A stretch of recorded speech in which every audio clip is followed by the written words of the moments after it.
எல்லாரும் எப்படி இருக்கீங்க? நல்லா இருக்கீங்களா? Beginners friendly Deepavali special ribbon pakoda எப்படி பண்ணுறதுன்னு பார்க்கலாம். ஒரு அகலமான பாத்திரம் எடுத்து, அதில அரிசி மாவு சேர்த்துக்கிறலாம். மெஷரிங் கப்ல நான் 1 கப்பு சேர்த்துக்கிறேன். அதே தான் டம்ளர் வீட்ல இருந்துச்சு, மெஷரிங் கப் இல்ல அப்படின்னா, நீங்க ஜூஸ் குடிக்கிற டம்ளர் அல்லது சின்ன டம்ளர்ல கூட எடுத்துக்கலாம்.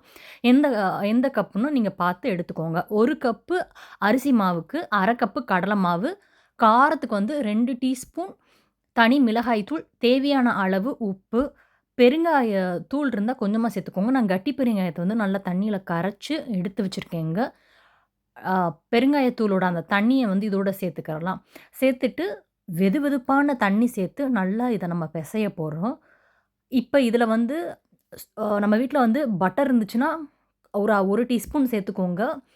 பட்டர் இல்ல அப்டின்னா, நல்லா கொதிக்கிற எண்ணெய் சேர்த்துக்கோங்க. நெறைய பட்டர் சேர்த்துட்டோம் அப்டின்னா, ரொம்ப வந்து சாஃப்ட்டா இதாயிரும். அதனால பார்த்து அளவா சேர்த்துக்கோங்க.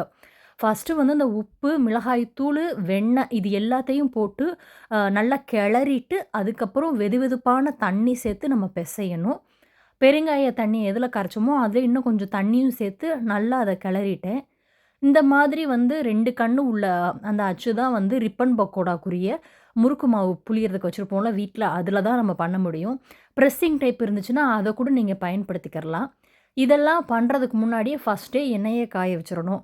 உண்மையிலுமே இந்த பாத்திரத்த குடுத்த எங்க அம்மாவ வந்து அப்படியே ஒரு இது ரேஞ்சுக்கு தான் பார்க்குறேன். ஒரு சாமி ரேஞ்சுக்கு தான். இத்தன நாளா நான் நெனச்சேன் அடுப்பு தான் நம்மளுக்கு பிரச்சனை, அடுப்பு தான் பிரச்சனைன்னு. இப்ப தான் தெரிஞ்சது பாத்திரம் தான் நம்மளுக்கு பிரச்சனையா இருந்திருக்குன்னு. இரும்பு கடாயில வச்சதுனால, சில்வர் வேற அலுமினியம் எதுவுமே எனக்கு செட் ஆகல. இரும்பு கடாய் மட்டும் தான் இந்த அடுப்புக்கு வந்து செட் ஆயிருக்கு. டக்குன்னு செஞ்சு முடிச்சுட்டேங்க. 2 பக்கமும் நல்லா மிதமான அதாவது ரொம்ப ஸ்லோவா வைக்கக்கூடாது, ரொம்ப ஹையாவும் இருக்கக்கூடாது. மிதமான தீயில வச்சு 2 பக்கம் திருப்பி போட்டு எடுத்தா, ஒரு எண்ணெய் கூட ஒட்டாம அவ்வளோ ஒரு கிரிஸ்பியா நம்மளுக்கு வந்து ரிப்பன் பக்கோடா 10 நிமிஷத்திலே தயாராயிரும். வீட்ல எல்லாம் சாப்ட்டுட்டு, "இன்னும் கொஞ்சம் கொண்டா, இன்னும் கொஞ்சம் கொண்டான்னு" எல்லாத்தையும் காலி பண்ணிட்டாங்க செஞ்ச நிமிஷத்துல. இது கூடயே லாஸ்ட்டு புரட்டாசி சனிக்கிழமைக்கு நான் என்னென்ன பண்ணேன்றதை காமிக்கிறேங்க. சூப்பரான புளியோதரை, அது கூட வந்து ம் தயிர் சாதம். அதில வந்து பார்த்தீங்க அப்டின்னா, அ மாதுளம்பழம் இதெல்லாம் போட்டு அவ்ளோ ஒரு சூப்பரா இருந்துச்சு. கம்மியா தான் பண்ணியிருந்தேன். 4 பேத்துக்கு தானே, அதனால நெறைய பண்ண வேணாம்னு அளவா தான் பண்ணியிருந்தேன். ரொம்ப அருமையா இருந்துச்சு புளி சாதம். அப்படியே கோயில்ல சாப்பிடுற மாரி முந்திரி பருப்பு இதெல்லாம் போட்டு.